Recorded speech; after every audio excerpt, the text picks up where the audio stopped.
the scent of potpourri, films we commit to memory. Crossing the felt ropes, watching from home on my TV, looking at all my eyes can see. They tell me I view obsessively. Hello and welcome to the Obsessive Viewer, a weekly podcast reviewing 2 new or recent release titles every episode with an occasional free-for-all segment at the end that we call Potpourri. I'm your host, Matt Hurt, and you can find more of my work, including my written reviews, full episode show notes, and the complete backlog of our episodes and spinoff podcasts at obsessiveviewer.com. You can also follow me on Letterboxd and other social media platforms at the username of Obsessive Viewer. And if you'd like to support us and get access to hundreds of exclusive episodes, you can join our Patreon at patreon.com/obsessiveviewer. This week on Patreon, by the time you're listening to this, there will be an immediate reaction review for John Carney's latest movie, Power Ballad, which is in theaters now. And there will also be other stuff. There's plenty of stuff up there, like almost 1,000 just recordings of me talking about movies, TV, books, life, other things, everything. So check that out at patreon.com/obsessiveviewer. And I do want to mention that I was a guest on friends of the show, Logan and Andy's Odd Trilogies podcast. I was on a week or so ago for their episode, The Rise of Spielberg, where we talked about Duel, The Sugarland Express, and Jaws. And yeah, that was a lot of fun. Go check that out at oddtrilogies.com. Very apropos for this episode, as you'll hear here in a moment. But yeah, I was over on their show. It was a blast. It's always a blast chatting with them.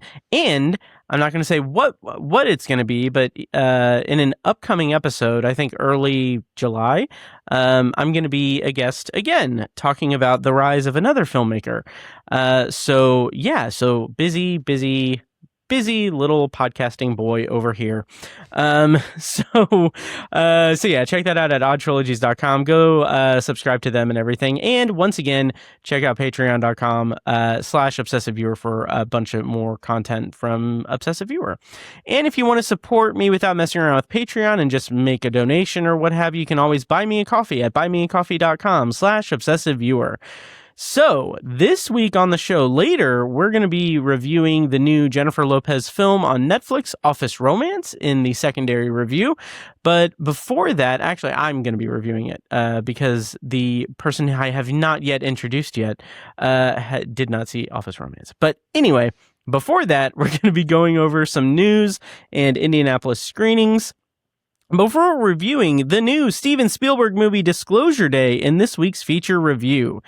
And of course, movie theaters, lock up your projection booths, and streaming services, lock down your ad-free membership prices, because yes, that's right.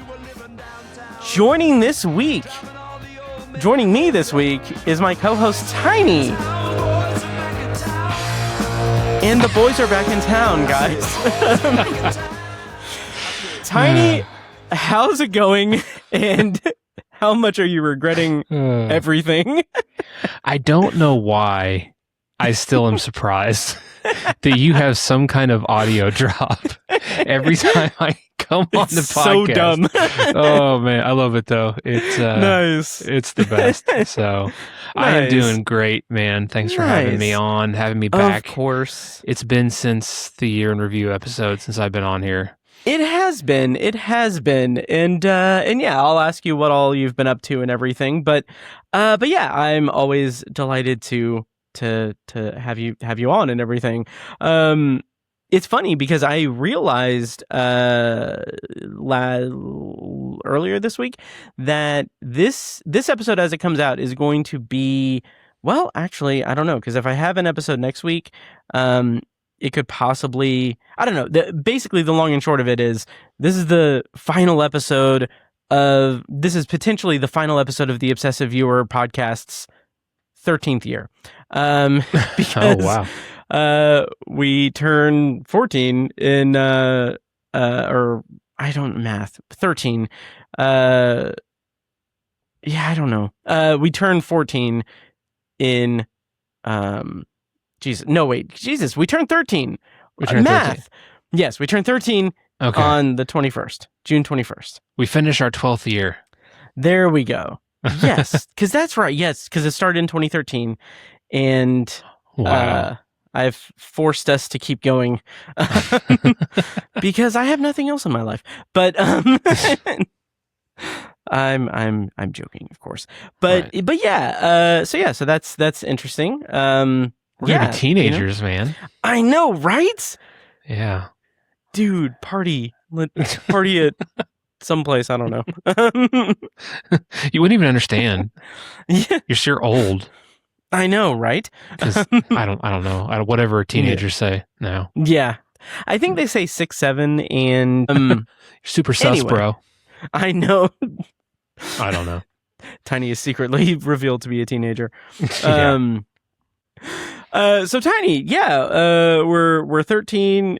And yeah, how have you been? What have you been up to? And pretend that we haven't talked since the year in review episode. Yeah, I've been doing great, man. My daughter turned 2 recently, so she's been really fun and terrible at the same time. Terrible twos. But no, mostly she's just a blast and super entertaining and fun. A lot of what I've been watching lately is like Disney movies. Like we've been throwing on. Oh, nice. Yeah, throwing on the Pixar movies and some Disney movies for her to watch. Very nice. She will grab her iPad now and bring it to us and go, Monsters, which is Monsters, Inc. Oh, yeah. That's adorable. She loves Mike Wazowski. So. Oh, that's so adorable. So, like, is she watching like Monsters Inc. and Monsters University? And are you exposing her to any of the like Monsters at Work stuff? Just the 2 movies. Okay. And we showed her like Toy Story and everything, and she didn't dislike it or anything, but her favorite is Monsters. Nice. So it's like, my toys don't come to life when I'm not in the room. So this movie is complete bullshit. Right. She's like, this is too far-fetched even for me, and I'm 2. Yeah. So, but yeah, That's awesome. we'll make our way through the whole catalog and see what else she likes. So nice. We haven't got into the musicals yet. I have a feeling she's going to be a big fan because because I remember you mentioning she's really into music. She is. She loves music. Nice. So yeah, she'll just for some reason she likes it when I dance way more than my wife. Don't know why. Okay. She'll just look at me like, Papa dance. And I'm like, oh God. I know. That's adorable. Yeah, it was really cute when you were dancing with her at her birthday party. And it was weird when like you wouldn't dance with me, but whatever, that's fine. I don't know why everyone got really quiet. Right. Yeah, well, that's awesome. Congrats to you and Paige and your daughter for being parents and a kid. Being 2. Right. Yes. Yeah. Work's going good. Got a promotion that I've been working on. Very nice. That's been Congratulations. Great. Yeah. Thank you. Nice. Busy as hell, but awesome. And then got it through race season. Had a great time during race season. That was really awesome. Nice. Great race this year. Closest finish in history. So I heard about that. Yeah. Yeah, it was a good time. Very nice. Yeah. I don't remember what I did race day. It was interesting because now that I live on the north side, which I have for like the last 3 or 4 years, it's just interesting because I don't feel like I have to schedule anything around the race since I'm not on the west side anymore. But, right. Yeah. Right. Yeah, I get that. So yeah, it was pretty cool because I went with we have 4 tickets.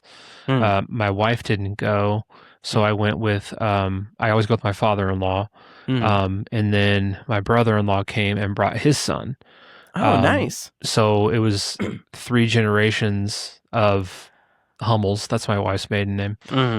3 generations of Hummels. And then years ago, I think it was for Christmas maybe, my wife and her brother got they have like a memorial brick program at the Speedway there. You can just you buy a brick and have something put on it, and they put it in like a number of places around the Speedway.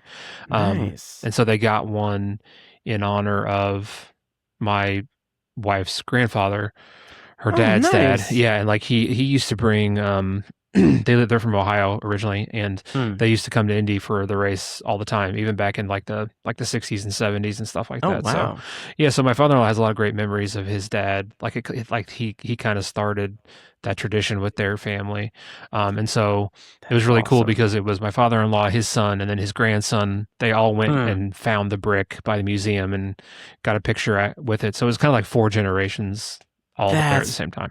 Awesome. I love that. Nice. That's one of the coolest things about the track is all the history and the family connections that go back generations and stuff like that. Yeah. So it was cool to be a part of that, Very cool. Yeah. Yeah. On also just bricks, pretty cool. I don't know. For sure.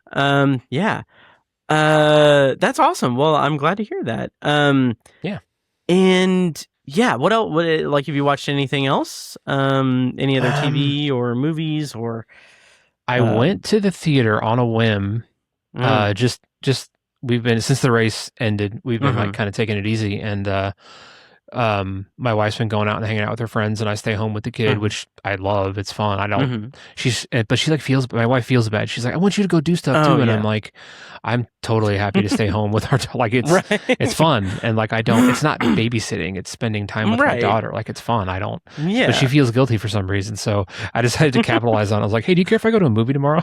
Nice. So I went and saw Backrooms last weekend. Yes. Which I was very excited for, and it delivered. I thought it was great. Nice. I love honestly, more than the quality of the movie, I just love the story that, some literal teenage kid just ran with an idea and posted his own home movies on YouTube and turned it into a Hollywood production with like serious actors. And yeah, I mean, and he's still a teenager, and he's directing Chiwetel Ejiofor on screen. Like that's, and Mark Duplass. And I was just like, it's just a cool story. And he did a damn good job. It's a good movie. I really liked it. Oh, absolutely. It's, I reviewed it last time on the podcast, and it's one that I would like to see again, especially since if anyone listened to the last episode, I completely misinterpreted an entire subplot from the movie. So I feel like it's my duty to watch it again. But yeah, it's the 1-2 punch of Obsession and Backrooms, like coming out and being just like this coming out party for a new generation of horror filmmakers is really interesting to me and really exciting as well. Like, I don't remember if I mentioned this in either of the previous 2 episodes, but basically, there was like a controversy, or not controversy, but stupid online stuff about how people were saying like, oh, there's no way that Kane Parsons actually directed Backrooms. They were trying to do like the people online were trying to do a Poltergeist, Steven Spielberg sort of ghost directing kind of thing, but with Kane Parsons and Mark Duplass for Backrooms. And like Mark Duplass had posted like a video saying like, hey, just so you guys know, yeah, he directed all of it. Like I was on set and I offered, like, if he needed any insight or anything, I offered it to him, but he needed no assistance whatsoever. Like he did it. Yeah. And I think, I love that Mark Duplass did that too, like defended Me him. too. That's awesome. Yeah, I love that he did that. I hate that he felt that he needed to do that. Right. Because my kind of thought on that is the reaction that the reaction from the internet, that for them to just kind of assume something that's not true. Like obviously that's the internet itself. Like once you see Obsession, Tiny, you should avoid any discourse about Obsession, because there's a lot of just like complete dumb takes and very just, I mean, it's wild how crazy it is. But anyway, I feel like with the theory that Kane Parsons didn't actually direct Backrooms, I think that that's more like people I will paint it with this broad brush, broad of a brush, Jesus, because we're in this demographic. But I think that it's maybe people that are closer to our age, who are maybe bitter, and maybe they just think that, well, I wouldn't have been able to do that, and I'm twice this kid's age. There's no way that he was able to do it. Because I think that there's a not I don't know. There's not 0%. Is that the right phrasing? I don't know. Anyway, there's a non-zero chance that a wealthy percentage of the people that jumped to that conclusion about backrooms are maybe in that kind of frame of mind. It sounds like a total millennial keyboard warrior thing to do. Yes. Oh, yes. Yep. Yeah. Yep. And we're not even going to touch on the stuff that's going on about Supergirl. Dude, it's all completely off my radar. Yeah. That's good, honestly, because the stuff with it's Snyder Bros being Snyder Bros, and it's dumb. Yeah, but yeah, so what's not dumb, Tiny, is stuff that's going on in Indianapolis this week in terms of movies. So, by the way, everyone, you can follow Tiny on Letterboxd at the username of Obsessive Tiny.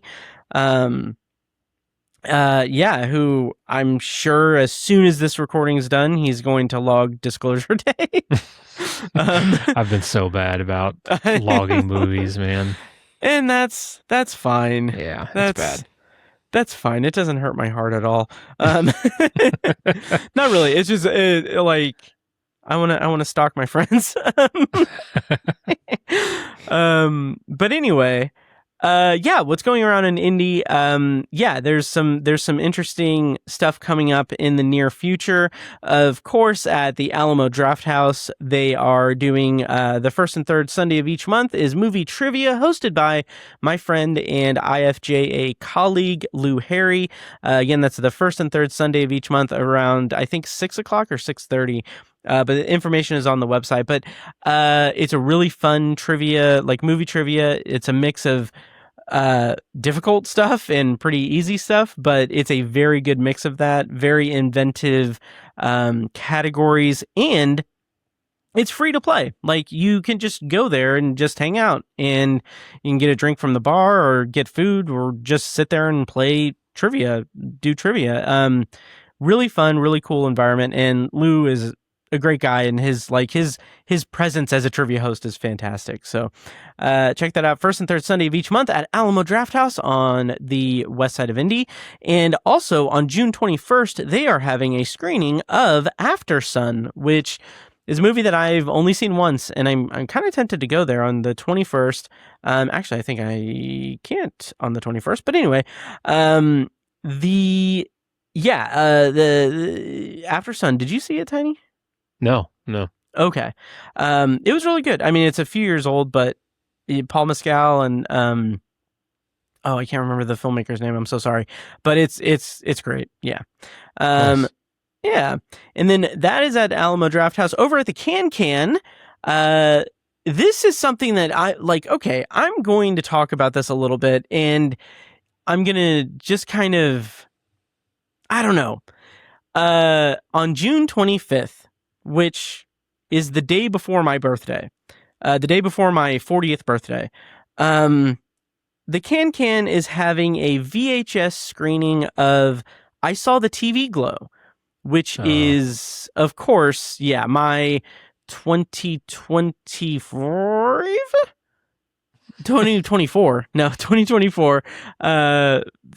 best movie of the year, favorite movie of the year for that year. And the thing that I'm going to say about that is I'm feeling my age, because I turned 40 on June 26th. And like, that comes with its own host of, existential stuff, midlife stuff and everything. And I have like plans or ideas for Patreon stuff for like for I mean, I guess I can just say it, but for what I'm calling the back half of my life. So on Damn. Patreon, like on Patreon, after I turn 40, I'm going to start a series that's going to be called Back Half Blind Spots, which is just movies that I haven't seen that I want to just cover those blind spots. And it would be awesome if I make it to 80, but we'll see in terms of age. But anyway, that's enough about that. But I saw the TV Glow VHS screening. The reason why I'm kind of giving that caveat and everything is that it's at like 8:15 p.m. and I'm old and I'm like, yeah, because that's a Thursday night and my birthday is on Friday, and because of the nature of my job, like my day job, I don't think that there is a case where I will be able to take off my birthday because it's so close to the end of the month and the nature of my job depends on us being there for end of month. And it's end of quarter. So that like expands that time frame. So like I'm excited for next year when my birthday is on a Saturday. But I'm just thinking like, okay, I can go to the Can. I can see I saw the TV Glow on VHS, which that's another thing. Like, I don't know how interested I am in seeing a movie projected on a big screen from a VHS source. Yeah. I get the retroness of that. Like, usually I'm like, I'm not really into that. But if there is one movie that I feel like would be very much interesting to see on VHS, it's I Saw the TV Glow. So that's June 25th at the Can. I might be there. You might hear me snoring. But then also that also just creates this whole other thing where I'm just like, well, I've been thinking like, oh, what do I want the last movie that I watch in my 30s to be? And like, by default, it will then be I Saw the TV Glow, which is a great movie, but I don't know. So I don't know. That's going on at the Can in my brain. Tiny, any thoughts on what's going on in Indianapolis or in my weird ass brain? Well, we're going out of town this weekend, so we're gonna go Nice. Go to the in-laws' house and swim at the pool. So we won't even be here. Nice. But isn't it Pride this weekend? It is Pride this weekend. Yes, that's right. Yeah. So downtown they're gonna have the parade and everything. That's awesome. Yeah. Cool. What else? Yeah, I got nothing. I did have a couple other things. I think at Keystone Art, June 21st and the 24th, they're showing Interstellar as part of their screenings this month are Save Matt Damon. So they were showing, I think they showed like The Martian, Saving Private Ryan, and Interstellar, and one of Good Will Hunting. I don't know if The Martian was one of them, but anyway, but I think next month they're doing a whole Nolan thing. So I think they're going to have the Dark Knight trilogy, which is interesting. Nice. So, so that's what's going on around Indy. I will put links in the show notes to the different theaters and everything. Go check it out. Support the local movie theater scene. If you want to.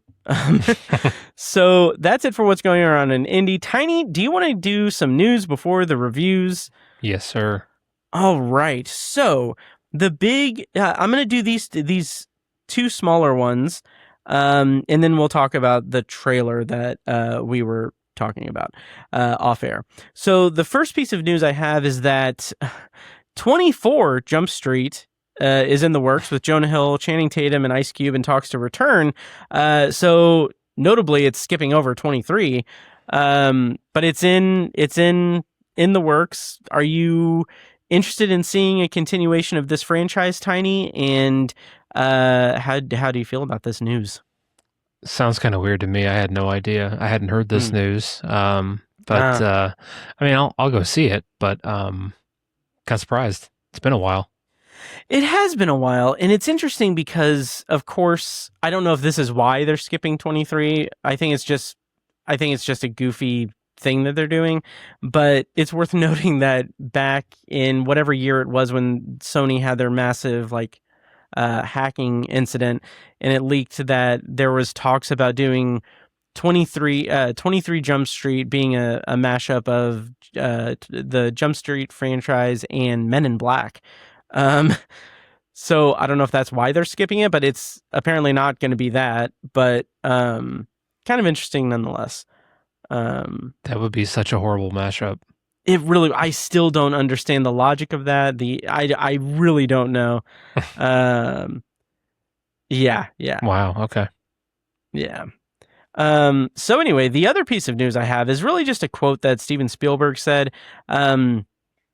I thought this was interesting. So, Steven Spielberg says James Bond movies constantly turned me down, and if they asked me now to direct, the answer would be, "You can't afford me."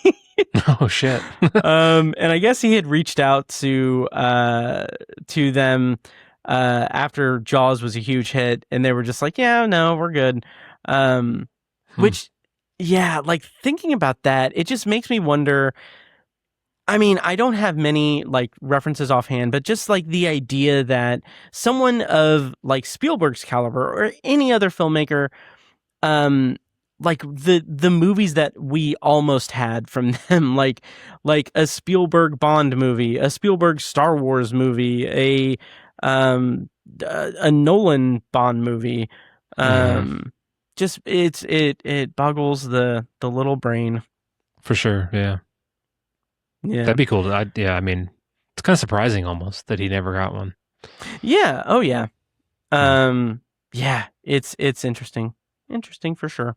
Yeah. But the final piece of news I have, Tiny, is the trailer was released for the first trailer for The Social Reckoning, which is the companion movie to The Social Network, which of course came out in, I think, 2010 or maybe 2009, but came out then. And this movie is written by Aaron Sorkin, directed by Aaron Sorkin, and it's got oh god, I can't remember his name. Jared Allen White.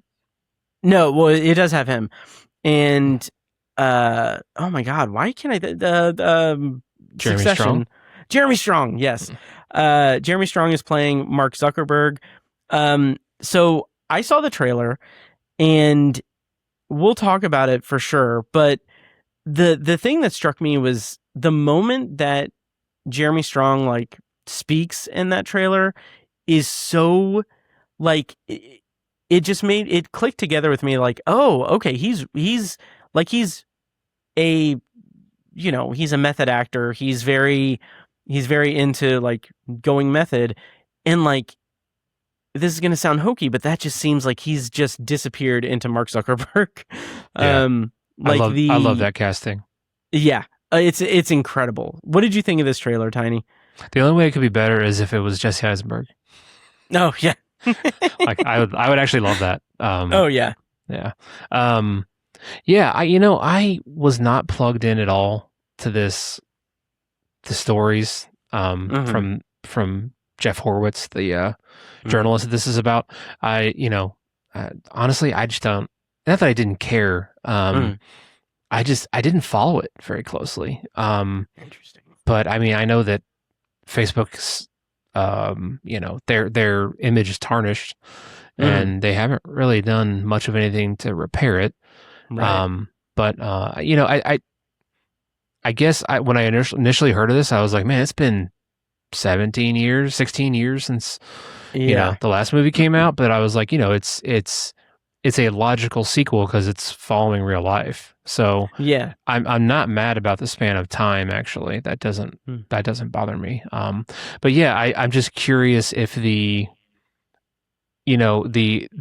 Social Network was such a monstrous story, big story that everyone knew, and it was huge. But I feel like this story of what it became is less pervasive and ubiquitous and world renowned as the initial story, like their origin story. So I don't know how much it's going to land, is what I'm trying to say. I don't know if this is going to connect with audiences like the first one did. But obviously, I'm going to give Aaron Sorkin a chance. I'm still a big fan of his. Not as much as a director, but as a writer, still a huge fan. So I would have much preferred a different director, get somebody with more chops to take it on. But I'm curious. We'll see what happens. That's interesting. I'm all in. I'm excited for it, even with Sorkin directing, because I'm also not too keen on his directorial efforts. I think his strength is in writing, and even then I've soured on his writing a little bit because it's very, I don't know, we don't have to get into it, but there is something to be said. Like, despite him directing it, I do think that the state of the world now and the state of Facebook now, I think that this story is something I didn't pay too terribly close attention to either, but I think that the time lapse from then to now makes for a very interesting ground for a movie that's kind of continuing the story from The Social Network, because Social Network is all about building out this social network, and it's like what Justin Timberlake says in the movie. He says, like, we lived in caves and then we lived in cities and now we're going to live on the internet. And like, now, even without like the true story of the journalist and all of like everything that this movie is going to encompass, we are living in that reality now. Like, this movie is depicting that reality basically. And I think that there's so much interesting ground to cover in that. So I'm very excited for that. But I am also a little hesitant because of Sorkin being the director, just because The Social Network is so indicative of like David Fincher. It is so much a David Fincher movie as much as it is an Aaron Sorkin movie. And I'm worried that The Social Reckoning won't be able to come out from the shadow of Sorkin of Fincher as the director of it. So that's my concern, really. Yeah, that's fair. I feel like a lot of Sorkin movies, the story tends to overshadow the director. So I disagree with you a little bit. I feel like what shined about The Social Network was the writing and the story. I feel like it overshadowed Fincher as a director, honestly.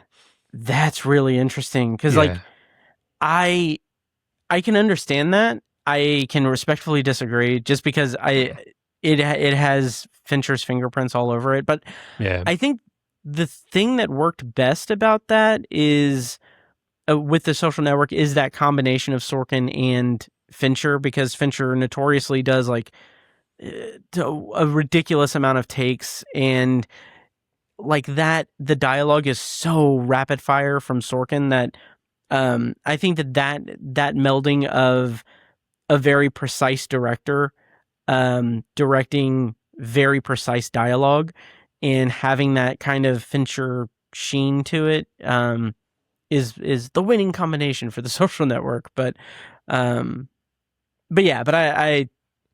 respectfully understand. Yeah, I mean, they definitely pair well together creatively. Those two, awesome. I would much prefer that David Fincher was directing this movie. For sure. And I'm not trying to shit on Fincher. He did a great job. It's a great movie, and he's a big part of that. But for me, I don't know. And I think it's bias on my part. I'm a total sucker for Sorkin. So sure. You're a Sorkin sucker. Sorkin sucker. Yeah. Yeah. And I suck hard. Jesus. All right. My immediate thought was, you have a daughter. Oh my God. She's never going to listen. Forever. She's never going to listen to this. Well, we'll see. We'll see. Yeah. But anyway, let's get away from talking about iconic directors and,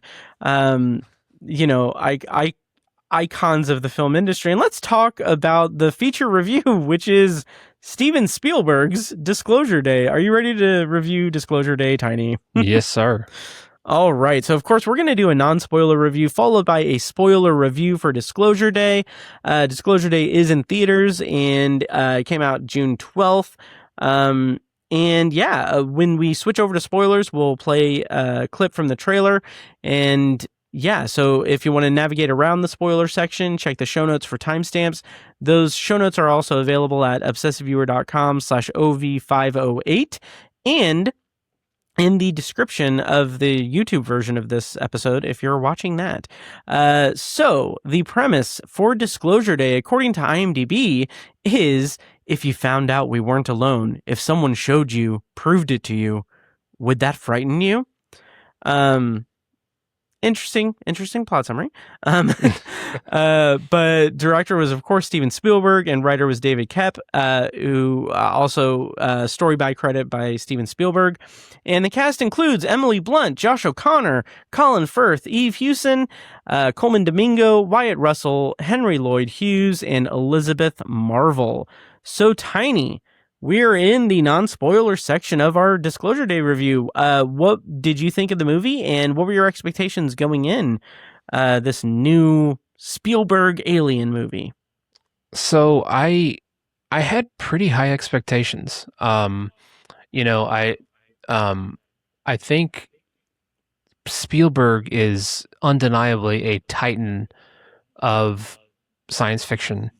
And specifically this subgenre of science fiction, which is, aliens, extraterrestrial life. He's had major tentpole entries in this subgenre. And Close Encounters of the Third Kind is personally a top 20, maybe top 10 favorite movie of mine. I adore that movie. I had one of the best theater experiences of my life. 3 years ago, in the 45th anniversary, when they released it in the 70mm restoration, me and my dad went and saw that. My dad introduced that movie to me when I was a kid, so yeah, that was super cool. I love that movie. E.T. I have a funny relationship with. Right. Reference the history of this podcast if you want to know, but that movie undeniably rips your heart out emotionally, and is just a beautiful, beautiful movie. Even War of the Worlds, I think, is a terrifying movie and is highly effective as an extraterrestrial sci-fi movie. And then we get to Disclosure Day, and I was fairly disappointed.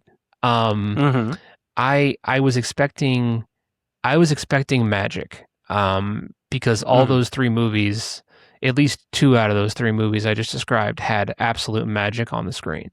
And I did not get that from this movie. And the thing is, it's not a bad movie.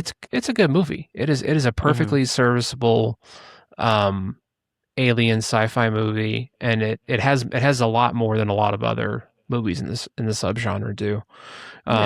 It was totally enjoyable. I had a great time. I was on the edge of my seat. But ultimately I was just a little bit disappointed. I think it was lacking in the magic. I think it was lacking in a little bit of imagination, personally. And I just expected a lot more. And I don't know if it's just maybe he sat on this too long, or maybe he's at the wrong time of his career to make this. I'd be so curious to see him make this movie in the 70s.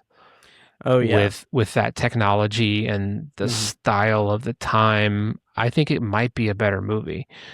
Maybe that's just my love of Close Encounters coming through, but we'll get into details later, but visually this was middle of the road movie. And it's just painful. It's almost painful to say that about a Spielberg movie in 2026. But I don't want people to think I'm just shitting all over it, because it's actually a pretty good movie, but it should be. I should have been crying at the end. I should have been. I should have felt a bevy of emotions throughout, and I didn't, and that sucks. So I'm just disappointed more than anything, but it is not a bad movie by any stretch.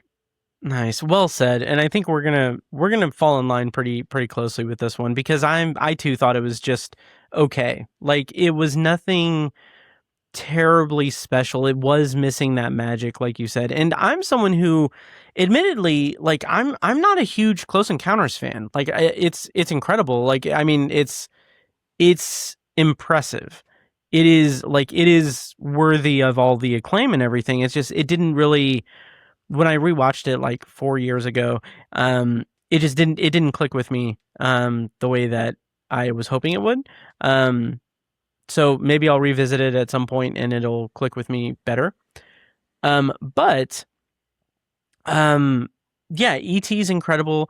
War of the Worlds also is a little bit of a mixed bag for me, but I appreciate what he was going for, and I think that using like telling H.G. Wells' story, War of the Worlds, in a post 9/11 like world, he had some very interesting things to kind of infuse it with in that. So I give like ton of respect to him for that. But with Disclosure Day, you're right. It was missing quite a bit of like that magic, that Spielberg, like Amblin Entertainment magic. And it didn't need to have that. Like there was no part of me that thought like, oh, I was amped for it or anything. But the movie kind of tries to get us to that emotional state, but it falters. It does not come close to hitting that mark, and that's the real shame of it for me. But to your point, Tiny, about the idea of him making it in, like, if he had made this story in the 70s, that kind of blows my mind a little bit, because that would be incredible, specifically because imagine this movie, this storyline, this story of this this whistleblower, whistleblowing alien uncovering sort of conspiracy thing. Imagine that being made by Spielberg in the 70s, in the height of like those political conspiracy theorist movies and political thrillers like All the President's Men and The Conversation, and like that era of paranoid thrillers. Imagine this story in that era of film, and I mean, God, that could have been incredible. Yes, but alas, we're here. We're here in 2026, where conspiracy theories don't exist anymore. At least, like, I say that in jest, but like, it was legitimately a different breed of conspiracy theories back then. And man, now, after we record, I'm going to look to see if there are anything to scratch my itch for like conspiracy thrillers about aliens from the 70s. Yeah. But anyway, yeah, offhand, I don't know. But yeah, so there was some good energy in this movie. Like, it's a long one. It's 2.5 hours long, which is not a slight against it by any stretch. But what I feel was the most disappointing for me with this movie, and we will talk about the good stuff too, but what was disappointing about me was how it really brushed the surface of some really intriguing and interesting ideas, and didn't really, I'll fall short of saying that it didn't follow through with those ideas, but it didn't make those ideas the focal point that I wanted them to be. So, for instance, there is a plot line, or there's a running theme through the movie of like, okay, this guy has all the evidence of government covering up alien like visitors to the planet, and it's the whole not even MacGuffin of the movie, but the whole point of the movie is getting this to a point where deciding if humanity should have this information or not. And one of the things that comes up is the question of, if humanity finds out, if the human race discovers incontrovertible proof that aliens exist and have visited the planet, that is giving that is going to give humanity an existential crisis around the globe, especially when it comes to organized religion and religious beliefs, because you spend, millions of years or thousands of years, however long humanity's been here, evolving and learning and building these faiths, and what the disclosure of alien beings is going to be in the face of those beliefs, and it's going to cause like just global confusion and crisis of faith, and that's something that's pointed out in the movie by a character, and it's not really given that much play. Like, I would have much rather had this movie be almost solely about that, because I think that idea is so interesting and so like fascinating, and what the movie does is it introduces it and it doesn't really do much with it, and that was a big letdown.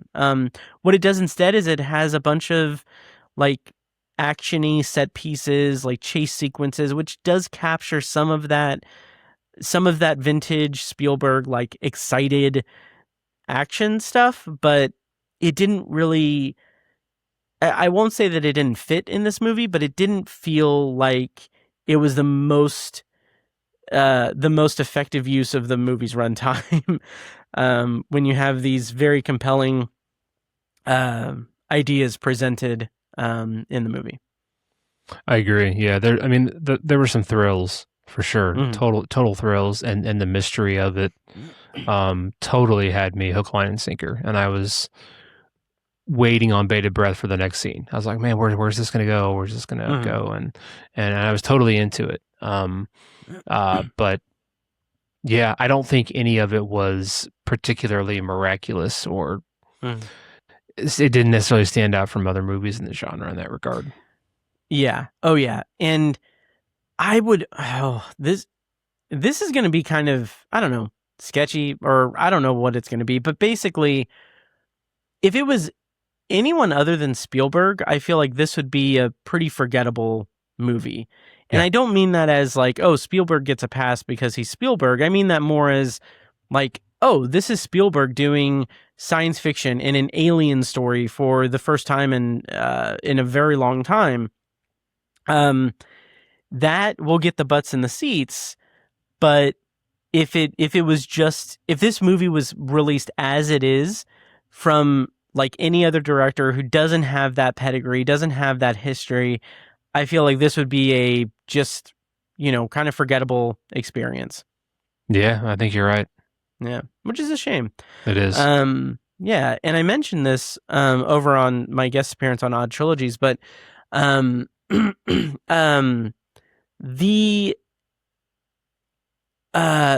collaboration between Spielberg and John Williams over the decades, like the fact that John Williams like scored this movie is incredible. Because he's in his 90s. Yeah. And it's something that I thought about when I watched the John Williams documentary on, I think, Apple TV a couple of years ago. It's insane. Like, he's an icon. He's a legend of film.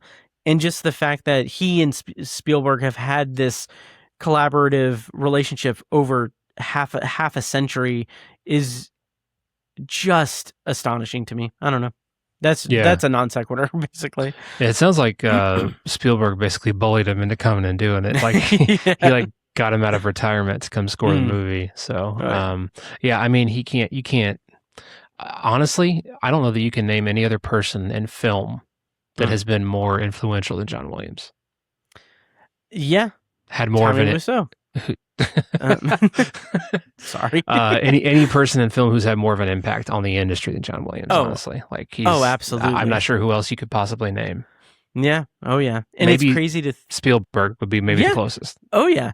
And I like, honestly, it's something that I've thought about a lot. Like I don't know of another like collaboration in film that matches like just the breadth of Spielberg and John Williams. Yeah, there is not one. Yeah, it's insane. Mhm. It's absolutely insane. But having said that, the score in this movie was fine. It's cool. Yeah, honestly, it didn't really stand out to me that much. Yeah, me neither. I realized we were talking about the score this entire time, and I was like, yeah, I don't really. Yeah, nothing really stood out. It certainly wasn't bad, but no. Yeah, it didn't stand out to me that much. Yeah, and I think that had it been more effective in terms of pulling at the heartstrings and getting, I think that I could have gotten at least a little bit of that emotional pull if the score assisted that a little better. But yeah, it's just kind of, this movie just kind of is, and that's fine, except that it introduces these really interesting concepts and philosophical concepts that I was unsatisfied with. But yeah. So we'll talk in more broad terms about the plot and everything, but this kind of central conceit is that there's this whistleblower who has taken just data, like terabytes and a bunch of just footage and information. And there is a faction that is assisting him in getting things in place to deliver the message to humanity or to figure something out. It's a little mysterious, so I'm being vague. And there's another faction that just wants to get it. And I enjoyed how these two factions kind of represented like the hopefulness of, people need to know this. They have a right to know this, while the other faction is like, no, they can't know this because it's terrifying and like it will change the entire reality of the human race. So it's one of those things where the kind of de facto villains of the movie, you can kind of understand their point of view because it is, in their opinion, in the best interest of humanity to do the things that they're doing. And in addition to that, the other thing that I kind of thought about was, I mentioned this briefly while we were leaving the theater, Tiny, but it feels like this. It made me think that it's also a shame that Steven Spielberg hasn't and probably will not direct a Stephen King adaptation. Yeah. Because like the two factions representing kind of good and evil, like that feels like very Stephen King-esque. Especially when you introduce like some like future technology stuff or some alien technology stuff that kind of feels a lot like a vintage like Stephen King like magic thing. Mm-hmm. So anyway, it made me think of Stephen King a little bit, like everything does. So yeah, that is a good point. It is a little surprising he's never taken that on. Yeah, there's still time, but there is. Yeah. Yeah. But yeah, so what did you think of the cast, Tiny? We haven't really talked about the cast all that much. Josh O'Connor plays the main kind of whistleblower guy, and then there's Emily Blunt. How did you feel about those two? So Josh O'Connor, I'm a fan of. I really loved him on The Crown. That's when I first saw him, and then he was in the the latest Knives Out movie last year, and he was fantastic in that. I really loved him in that. I think he's a good actor. I think he could have had more to work with in this. His character was good, and I think it was a decently well written character, but all the meat of the main character was really with the Emily Blunt character. Yeah. She was the Richard Dreyfuss character from Close Encounters, and she kind of overshadowed Josh O'Connor, and I don't know if that was by design. I think it was kind of by design a little bit. Sure. And I feel like any magic that the movie had was with her character, and Emily Blunt did a very, very good job. I really liked her in this. She was very convincing, very emotional, and she took on the weight of the character really well. I was very impressed with Emily Blunt. She did a great job. Yeah. I feel like Colin Firth's his villain, he wasn't bad. He did a good job. I love Yeah. Colin Firth, but I feel like he was a little bit cookie cutter. I don't feel like his motivation was super clear. I mean, it was clear, I guess, but I wanted to know the underlying reason of why he was so gung ho as he was. It's kind of like a middle of the road Bond villain.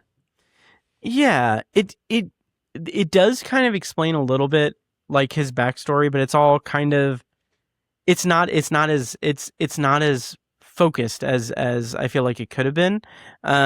Which that's one thing I do appreciate about the movie, even though it's something that I'm kind of disappointed in with it, but that kind of frenetic energy for the plot, like this movie, when it started, my immediate thought was, wow, you could have given me like 1,000 guesses of how the first frame of this movie is, like the first scene of this movie, the setting of the first scene of this movie, and I would have never guessed it. Like it starts in a place that I didn't expect, and not only that, but it begins, like it throws us right into the middle of the action, right into the middle of the whistleblowing thing, and then I admire the movie for that, for giving us that just like propulsive energy right up top and not holding our hand over explaining things. Because like there's a whole like set piece in the beginning where there's an object that's, you know, potentially going to be used, that's kind of like a weapon or kind of like something that is dangerous, but that's all just given to us through like, we're to infer it from the actions of the other characters. Like we don't know like the nature of this object. And I thought that was really not ballsy, but kind of just confident storytelling, that we are just dropped in here and then it's up to us to follow like the exposition breadcrumbs that are brought up through conversation throughout the whole the rest of the movie, up until like the midway point where we're kind of like on the same page. So I appreciated that, but then on the other hand, I did think that because the movie doesn't reach a point that I feel kind of pays off that that narrative structure well enough to necessitate us being dropped in the middle of things. I agree. There were more than a few storylines that needed more development and needed better payoff. You know, on that note, yeah. There's, well, I don't know if we want to wait for spoilers on that one, but yeah, you know, I don't feel like 2.5 hours is a super long runtime, and it didn't feel long at all. Like I don't think it needed extra editing or anything. If anything, it needed another 15 minutes more of runtime to flesh some other things out, and I think it actually would have been a better movie. So I kind of wonder if some of that maybe there's some stuff on the editing room floor that could have helped that, and maybe the studio came in and was like, we can't have a 2 hours and 45-minute 3-hour movie. Right. I could totally see that being a thing.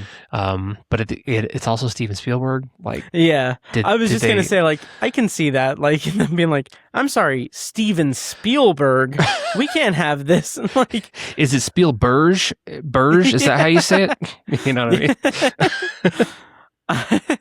Like the original cut is like 3.5 hours or something, and then the studio's like, oh hey, we just got off the phone with the Broccolis from the Bond franchise. Like, they told us some things about you. We can't. You need to cut this down. They said you called them back in the 70s, and they were totally turned off. I don't know. But yeah, and I think that, I mean, visually or in terms of choreography and in terms of the set pieces, there's some really interesting things. There are some points where, like, Josh O'Connor's character, like, I kind of rolled my eyes thinking, like he has, it reminds me of the meme that's been going around lately with the reporter on the White House lawn when there's gunfire erupting in the background, and she's just kind of looking blankly like around like what is that? And like everyone's like, she has the situational awareness of like a banana. And that's kind of what I thought in a couple of scenes with Josh O'Connor's character, because like it was kind of weird because like there's like massive groups of people that are hunting him, and he's like very not nonchalant, but I was like wanting to scream like, you're not disguising yourself enough, you're not hiding, you're walking toward them essentially. Right. I had the same thought. Yeah. So like, dude, you're wearing a hoodie, like yeah. Oh you're not wearing a ghillie suit, you know what I mean? Right. Exactly. Yeah. Right. Exactly. And I don't know if that's Spielberg kind of showing his age and not wanting to kind of choreograph out like more intricate things, but I will say, well, I'll save that for spoilers. Do you want to start transitioning over to spoilers, Tiny? Yeah, let's jump into that. Yeah. Okay. So before we go to spoilers, of course, you can follow me on Letterboxd at Obsessive Viewer and Tiny at Obsessive Tiny.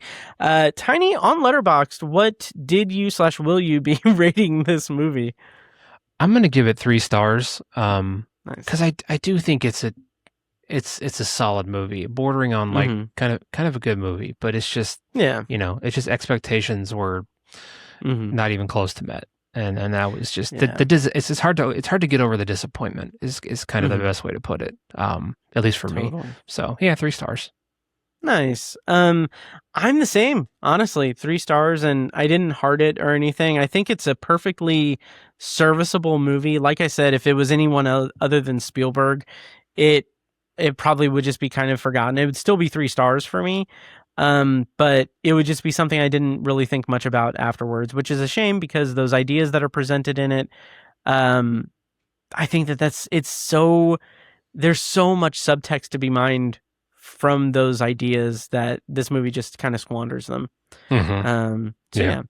So with that, we're going to go ahead and go into spoilers for Disclosure Day. So if you want to skip around spoilers, again, check the show notes and description for the timestamps to jump ahead to the secondary review. But yeah, I'm going to play a clip from the trailer. When we come back, we're going to be spoiling Disclosure Day. So stay tuned. If you found out we weren't alone, if someone showed you, proved it to you, would that frighten you? Good morning, Kansas City. Let's take a look at today. Today is today's.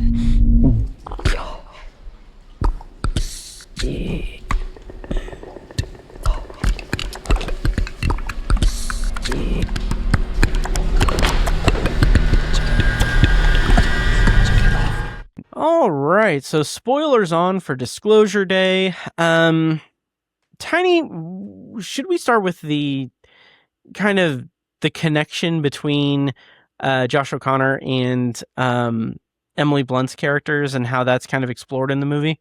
Yeah, sure. Okay, so they're basically strangers. They both have an event in their past as children that is basically like an alien encounter that bestowed upon them magical properties or magical gifts. Like Josh O'Connor's character can read the math of the aliens and communicate with that, or commune with that, I guess. And Emily Blunt's character is an experiencer, or I can't remember the name that they use, but she has this like extrasensory perception thing, and she has like the power to just kind of see into people's minds, essentially. Weird stuff. And one of the things that I was kind of disappointed with was when they finally like meet, it doesn't feel like it has the importance of that. It doesn't have the weight of like, oh, these two people who are completely disconnected from each other, but connected to each other because of this otherworldly power that's been given to them. At that point, it just doesn't feel like it's anything it's not presented as extremely as I feel like it should have been. And just I wasn't invested emotionally with that, and that was a shame. Okay. Yeah, I feel like they didn't. I feel like they could have done a much better job with the Emily Blunt character, especially because she like repressed the memory, Mm-hmm. and it obviously has a significant effect on her, but they didn't explore that enough. It only came up a couple times, Mm-hmm. and then once they get to her processing it and Mhm. and actually coming to terms with it, they explore the shit out of it, and it's great. And I was like, that's really it was kind of beautiful. That was the Mhm. closest they got to that Close Encounters magic. Mhm. And it was okay. It was pretty decent, and I was on board with it. Nice. Um, so I was happy with that, but I feel like it was more payoff than what they earned, I guess, is how I Mm. want to say it. They should have built up to it more. I Yeah. feel like the weak link was Josh O'Connor's character in it. Like I feel like all the magic was with Emily Blunt's character. Mhm. And I almost would have rather had just one person be the magic link to the aliens, if you will, Mhm. to make it more streamlined and make it just to make it more explore it better, I guess. I almost would have rather had Yeah. the whole storyline with Josh O'Connor be like a straight caper, or like a Mm. like a whistleblower, like a Snowden type movie, Yeah. Edward Snowden type thing, where he's just trying to break this Mhm. because he thinks it's the right thing to do, and he's not a magical person. He's just highly intelligent and Mhm. or whatever. And then he has a bit of a link to the Emily Blunt character, who the aliens are trying to magically use her to release this information to the world, and they find each other. That would have been cool. Maybe better. I don't know. But yeah, it certainly wasn't bad, and I thought it did have I did connect with it. I think maybe Nice. more than you did, but it Mhm. certainly was not to the extent of Close Encounters, which I hate to keep harping on that, but Oh no, I think it's fair to compare it to Close Encounters, especially because it's like it is thematically closer to Close Encounters than yeah, really any of the other Spielberg alien stuff. Um, it's a Gen Z Close Encounters. yeah, pretty much. um, but yeah, it's interesting the connection between them. Like I was probably more interested in Emily Blunt's character, but I did find some avenues into Josh O'Connor's character. But with Emily Blunt, like her character Margaret, there is this like it's almost like the movie is um misdirecting us into thinking like, oh, she's actually like an alien or something, or she's actually like the queen alien, or not necessarily to the extent of like, oh, she's an alien pretending to be a human, but like it felt like a mythic like person, like a purposeful thing where she's like, oh, she has a purpose, because beginning of the movie she's talking about how she doesn't fit in. She doesn't fit in. She doesn't know what she wants to do. She always leaves places. And it kind of builds up toward this kind of like almost misdirected like deity complex thing where like when she's at the warehouse she says to the people that are like looking at her like, oh my god, you're one of them, or you have this power. Like she says to them like, I don't want to be your god. Like I can't be Yeah. your god and everything. And I'm like watching that and I'm thinking like, yeah, this is really good. Like this is a good escalation of that idea of what would happen to humanity if we found out about aliens, and Hmm. different belief systems and everything. And this is the inverse of that, because I felt like it was leading toward her being like, oh, she's like gonna like her purpose is to be like the conduit between the aliens and humanity, and she's gonna be the person that fosters, peace or whatever. But it's really none of that. All it is like, oh, she's able to, you know, uh, she's basically like she's able to communicate and she's able to give that information, but that's about it. like she's the messenger, basically. They're both Right. kind of the messenger. So I don't Yeah. know. It just felt like it fell flat and felt like it wasn't paying off what the movie as a whole was hinting at throughout it. Right. I agree. Yeah. Can we talk about the visuals for a minute? Yes. Oh, yes. So this was maybe the biggest disappointment of the movie. For me personally. Because we get to the end and there's this release of all this material and it's just like this flow, and I feel like it was structurally just a little bit clunky. But for me, the biggest issue was the special effects, the visual, the CGI looked like crap. I mean, crap. Do you mean in the footage that they were releasing, or just like right, in the set like pieces? like the footage of Roswell, the crash at Roswell, and then all this the classified Navy footage from a plane, and like all that looked like crap. It looked like something I would see on a TikTok reel. I looked up. I was expecting like Industrial Light and Magic to be the visual effects company for this, but it wasn't. It was Digital Domain. I just looked it up. Oh, they're a big name. They've done a bunch of Marvel shit and Venom, Extraction 2, a lot of comic book stuff. okay. And looking at all this stuff, and yeah, none of the visuals in really any of these movies like blew me away. So I'm not surprised, but Spielberg used them on Ready Player One. But yeah, I just I just visuals in general, like I feel like there needs to be a massive return to practical effects. Yes. If I think about the visuals that have really blown me away, like in the last 10 years of movies, I don't know.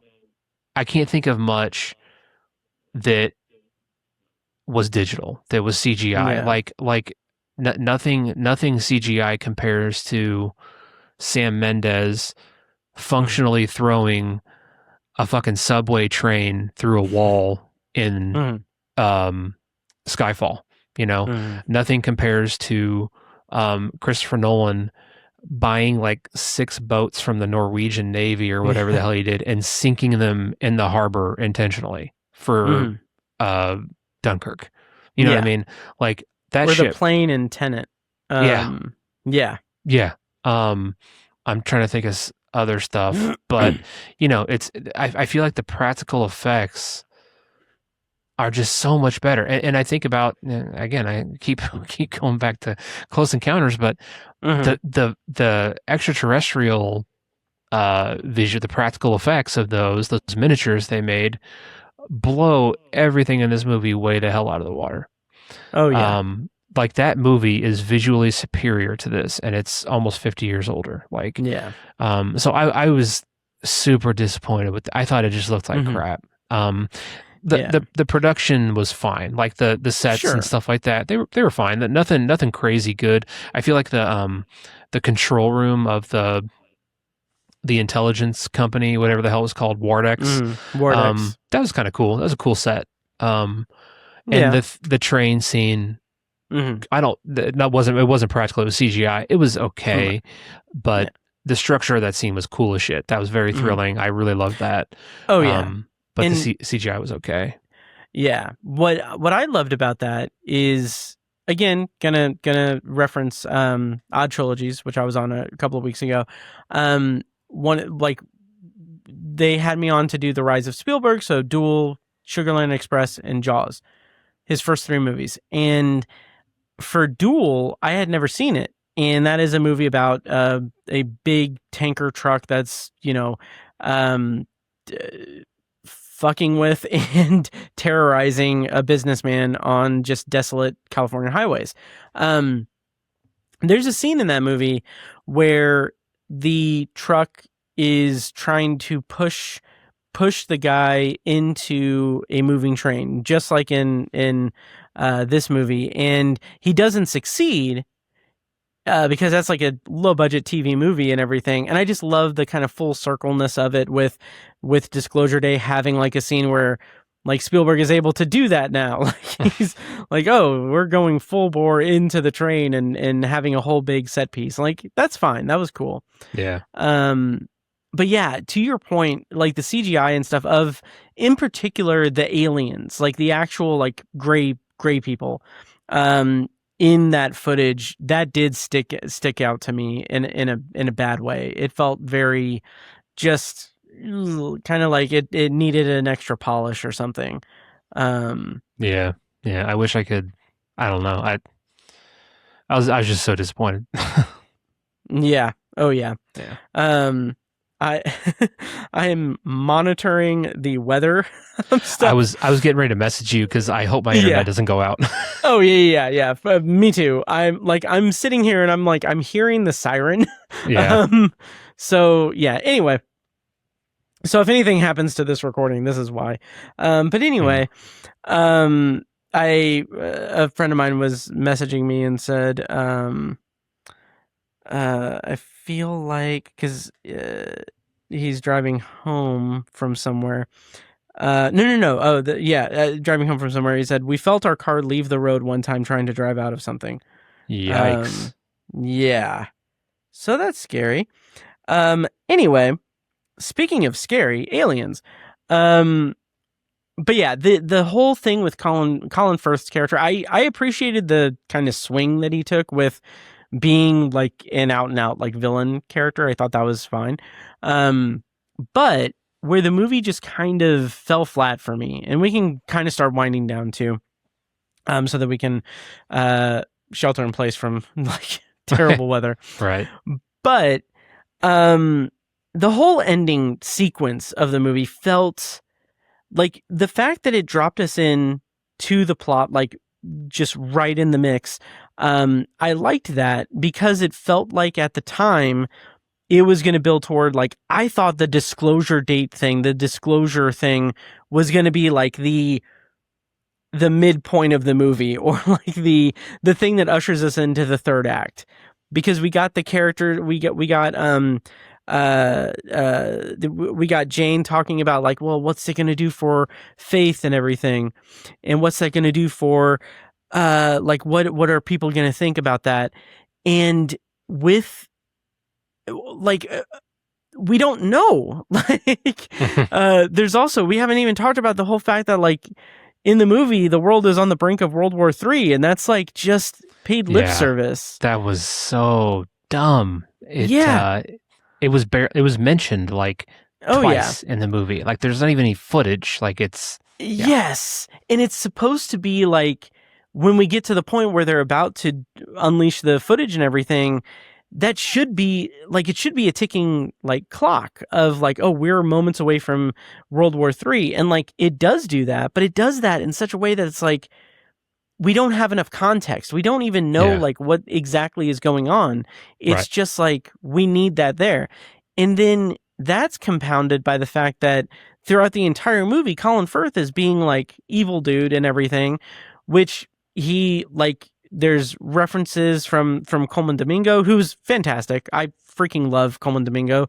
Like I said to you after the movie, I was like, I've never seen a performance from him that I didn't just love. Like he's incredible. He's very magnetic. Yes, just amazing. So with Colin Firth at the end, like it just like there's references to him having lost his wife, and that turning him into a jaded person, and that's kind of his like villain origin story essentially. But from there, like at the end of the movie, it fell so flat, because it just felt like at the drop of a hat, he's like, okay, well, I'm defeated. Like, it's fine. Go ahead and, tell everyone about the aliens. I can't win now. And it's just, it like he like slinks into a chair, and it's just like, okay. And like, I get it. He sees the alien, and actually like there's that, but it's also, it just felt so anticlimactic for his character that it just felt like, okay, we're at the climax of the movie. I'm just going to sit this one out, guys. It just fell flat.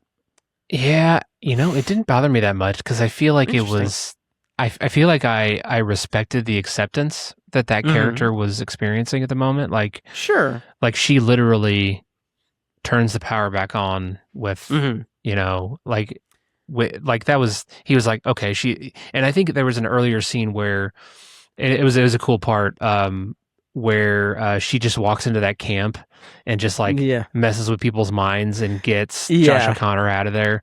And I think he says something along the lines of, she's unstoppable. And I think that's fair. In that moment, he was like, yeah, she definitely is unstoppable. I'm going to just stop fighting this and just watch what happens. So I almost died using this little like device, and she just is using it willy-nilly. So, okay. Right. Yeah. But you're not wrong. But yeah, it didn't affect me that way. I thought it was actually kind of effective. That's fair. I will concede that it is a little more realistic than, you know, having a movie villain ending for him. So I will accept that. Right. Yeah. What else? I think an alternate to that could have been cool though, where he gets hold of a device as well. And they're essentially fighting back and forth. She's trying to turn it on, he's trying to turn it off, and it like makes him die. Like it just burns through his body and kills him because he's not endowed with the special magic or whatever. That could have been kind of if he was a little bit more evil, maybe that would have been a better comeuppance for him. But anyways, they could have like used those devices, and they could have been like wearing like robes and stuff, and like from those devices, like a light could have been emitted from it that's in like the form of like a saber, and then they could have fought with them. We would have found out that he's her father. Yes. Yeah. So I feel like there was a lot of this movie was kind of a swing and a miss in some points. Yeah. But it's still fine. Like the invisibility sequence thing was entertaining. It was, yeah. Yeah. So yeah, any final thoughts for Disclosure Day? Yeah, I think for me the biggest point is I would just love for the industry standard to shift in towards practical visual effects.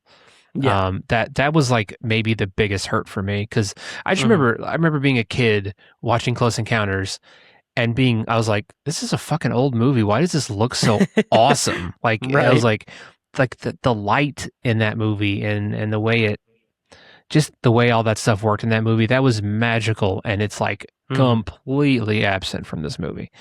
45 years later, you expect things to be better, but they're actually worse. And so that's kind of the big point for me, that I really wanted fun visuals that I could think about, you know what I mean? And it's there's none from this movie for me.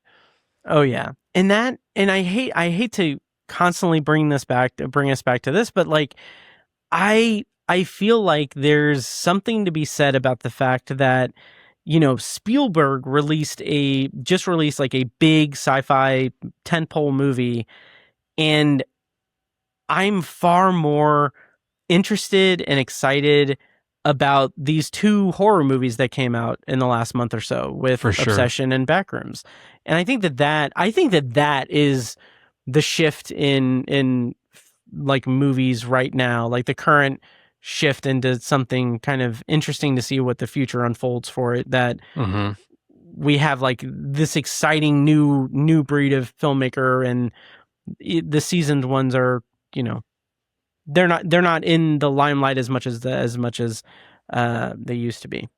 And I'll piggyback off what you said to drive home my point too. I read that in Backrooms, the production designers built 30,000 square feet of actual sets, backroom sets. So it's insane. It kind of goes to my point, like practical effects, you know, like we weren't killed with CGI in Backrooms. I haven't seen Obsession, but we weren't killed with CGI and just hit over the head with CGI in Backrooms. There's some, but anyways. I honestly can't wait for you to see Obsession at some point. Like it's good. It's good. I've seen it twice.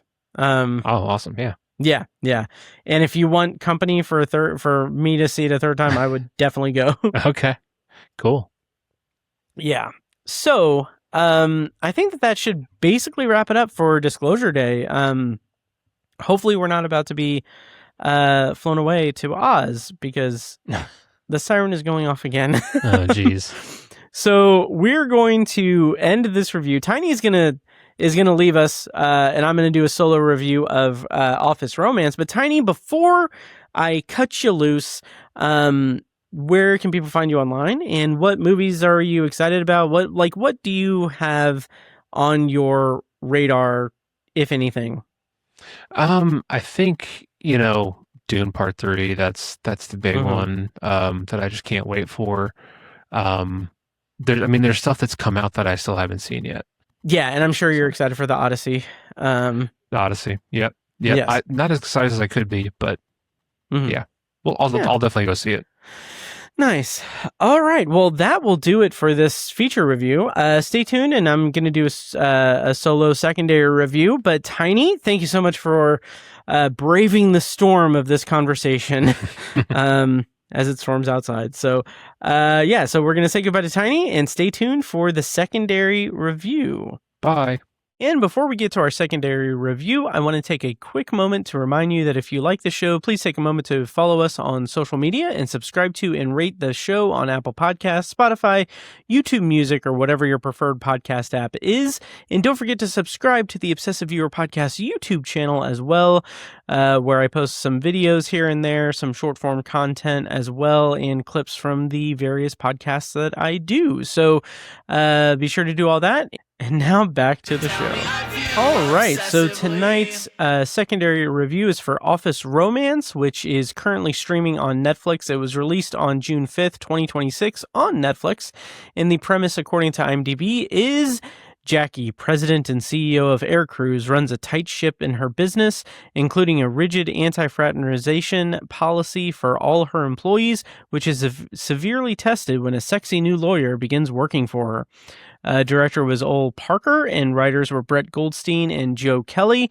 And the cast includes Jennifer Lopez, Brett Goldstein, Betty Gilpin, Edward James Olmos, Bradley Whitford, Amy Sedaris, Jodie Whittaker, Mary Wiseman, and Tony Hale. You wanted to see me? Holy shit. You're the new lawyer? I am he, Daniel Lunchflower. For most people, work is something that you have to endure. But for me, running this airline, this is the best part. There is someone I like. It's my boss. She's dynamic. She's incredible. This is not a date. This is a work dinner. Cheers. What's happening right now? It's nothing. Woman. Go home. Jackie! You're being deposed in the Dominican Republic. Welcome aboard. You're flying the plane? I'm not just the CEO of Air Cruise, I'm also a pilot. Fuck! Jesus. Whoops! Sorry. So I'm going to do a non-spoiler review. It'll probably be pretty brief because I honestly don't know how much I have to say about this movie. But it is a movie that on paper I should be all over. I should be very interested in. It's a romantic comedy made for a streamer, so I'm kind of predisposed to that type of movie, basically. Like one of my favorite rom-coms of the last 10 years or so was oh god, I can't even remember the name of it. Set It Up with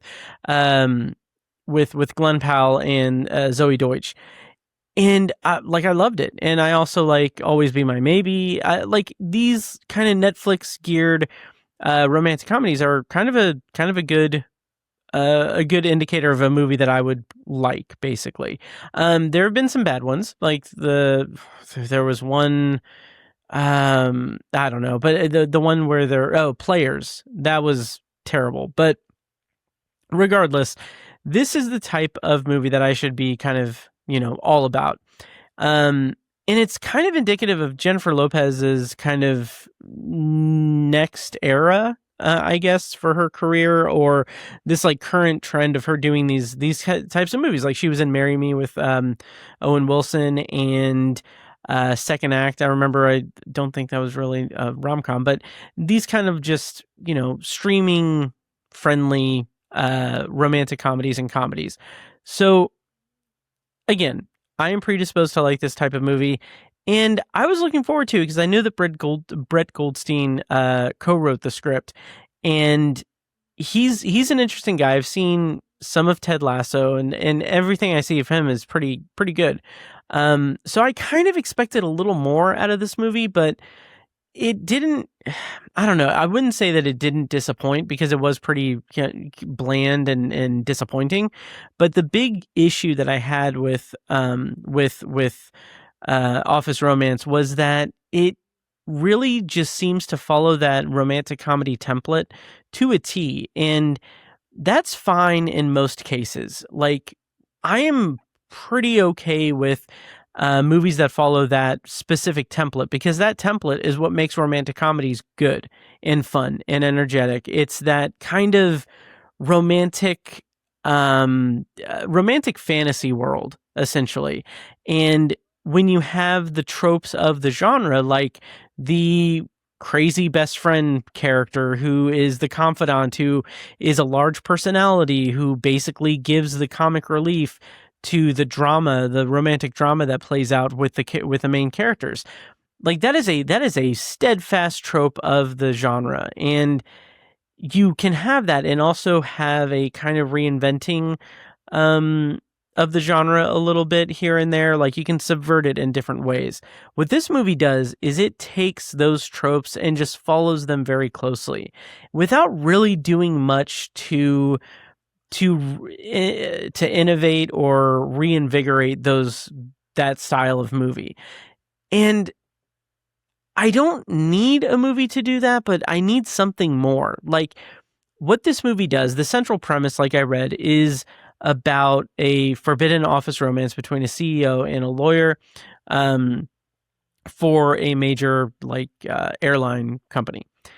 And we get some details about their individual selves, their individual lives, their individual kooky quirks and everything, and the things that are really holding them back in life.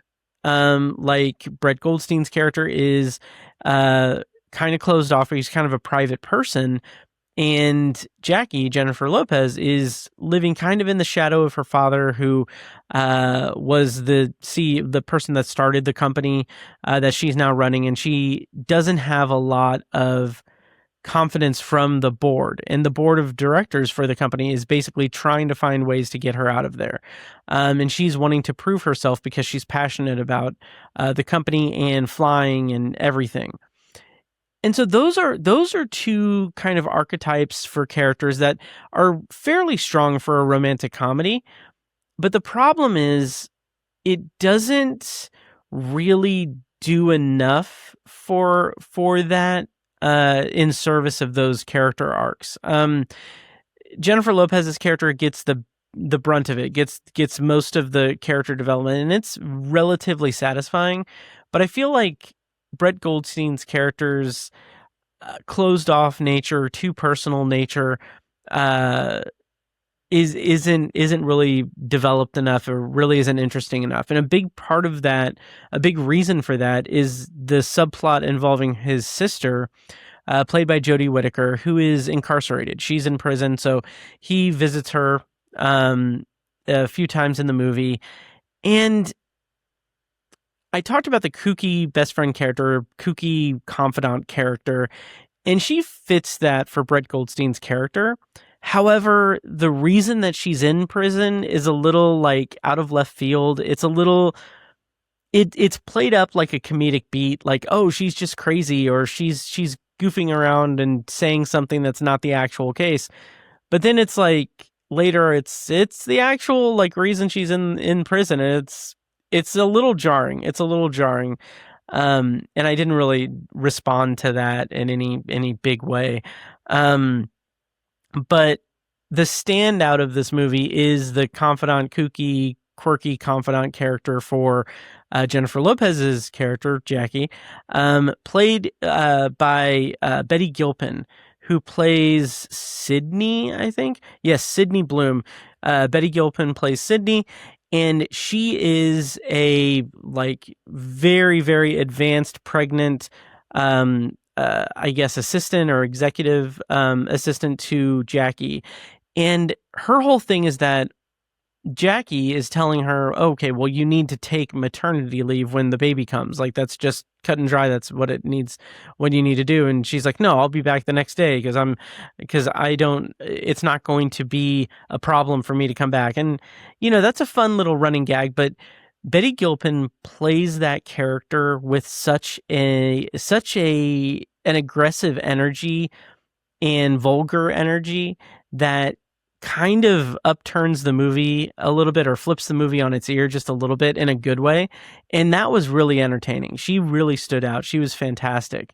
I do also want to mention, this is an aside basically, but the opening of the movie has Jackie and Brett Goldstein's character, whose name I'm blanking on, even though it said it in the trailer, Daniel. They're on separate date events in a restaurant, in two separate restaurants. So Jackie's with a man who it later in the scene comes to be that she's there on business, he's there for a date, and he's obsessed with his ex-wife. But that scene's fine. But I do want to mention, like I said, this is an aside.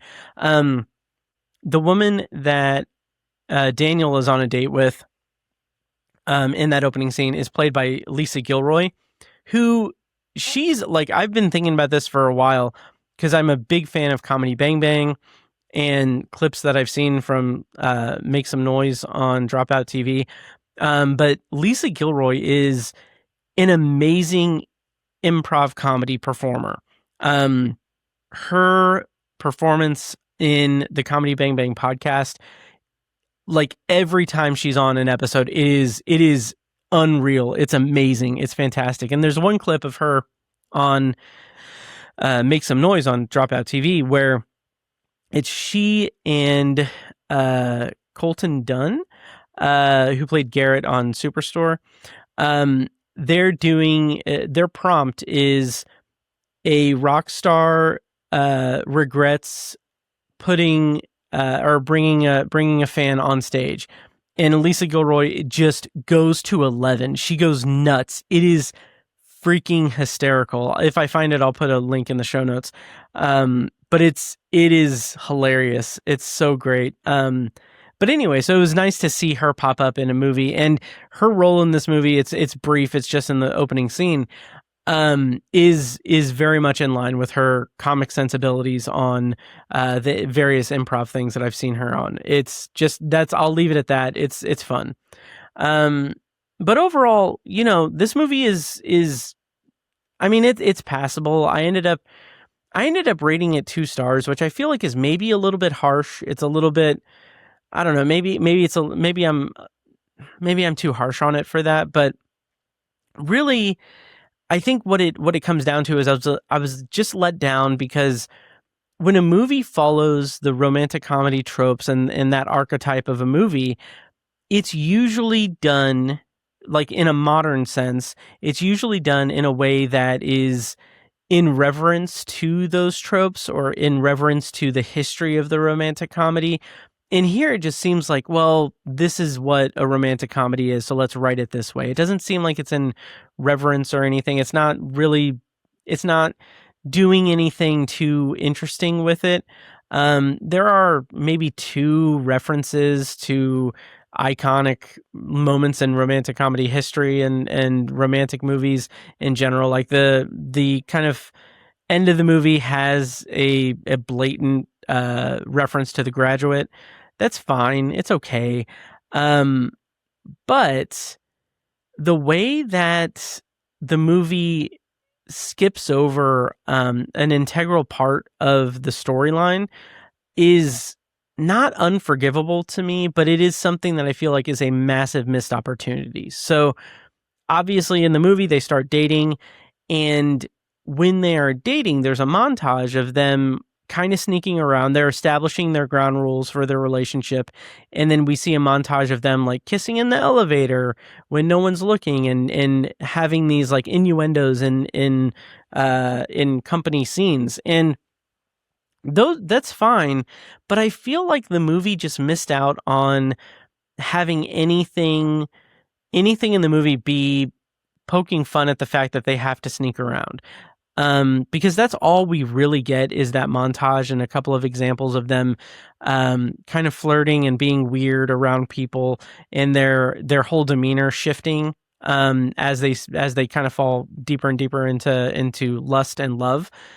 And it's not terrible. Like at least we have those moments in that montage, but I kind of feel like the movie being office romance and being about an office romance with two people who are in an office that is adamant about not having, not having fraternization between employees, you would want there to be a little bit more like comedic tension with them sneaking around and trying not to make it known what's going on in their personal lives to the people around them. Now, of course, she's the CEO of the company. Like, I feel like that kind of takes a little bit of the wind out of the sails in terms of it being a forbidden romance because she's the CEO. And granted, there is HR, like Tony Hale plays kind of the figurehead of HR in the company, and there's some funny scenes. The credits sequence has a lot of shots, a lot of like one-off scenes with him and other characters kind of talking about HR issues, I'll say that. And that's fun. That was enjoyable. I kind of wish the whole movie kind of had that vibe, that feel to it. Now what it does have, it isn't devoid of the kind of vibe of like goofy office comedy stuff or anything. And there is like the trade-off of not having a lot of the sneaking around aspect of the story. The trade-off there is that we do get some fun like innuendo scenes in the lead up to them finally getting together, which is early in the movie. So Daniel is immediately smitten by Jackie, and there's this fun kind of farce of him being bumbling and awkward that kind of feels a little bit, just slightly a bit like a nod to some of like Hugh Grant's like big romantic comedy roles in his career. It has that kind of energy to it, which works. It works pretty fine. There's one scene it's a prominent scene, it's juvenile. It's a juvenile joke, but it involves an erection, and that I enjoyed that. I thought the cringeworthiness of that scene sold the comedy for me and made me kind of chuckle a little bit. But I didn't really get a lot of I didn't really get a fluid sense of just enjoyment in terms of the comedy of this movie. And the romance between the two of them was fine. Like, they have good chemistry. I do think that they have very solid chemistry. But it wasn't written strongly enough for them to really make me root for them, essentially. Especially when when the movie is following so stringently the romantic comedy formula. The lack of having an emotional connection to the central relationship in the movie is going to stick out even worse than if this movie had like an interesting twist to it or an interesting spin on the formula. Since it's such a conventionally written romantic comedy, it just feels a little empty when you don't have that emotional connection to the characters. But their personal growth, at least Jackie's personal growth, her journey throughout the movie is pretty enjoyable. It's pretty satisfying in terms of like her non-relationship stuff, like the relationship she has with her father and with the board of directors and her hopes and dreams. That's fine. And I think Jennifer Lopez plays that particularly well in terms of just selling that kind of stuck between a rock and a hard place, wanting to be taken seriously by the board, but also wanting to branch out and do my own thing, or wanting to gain the respect of the people that work for me, while also defending who I am and defending my place there, while also battling an overbearing parent who is kind of subconsciously working against her goals in terms of wanting to be taken seriously. And it is worth mentioning, I do like that Edward James Olmos plays her father in the movie. Of course, he played her father in Selena back in the 90s.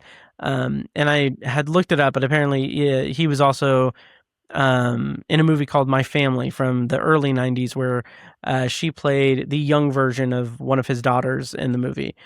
So this is his third time playing her father in movies, and I kind of like that as a little bit of trivia. So I don't really know if I have much more to say about Office Romance.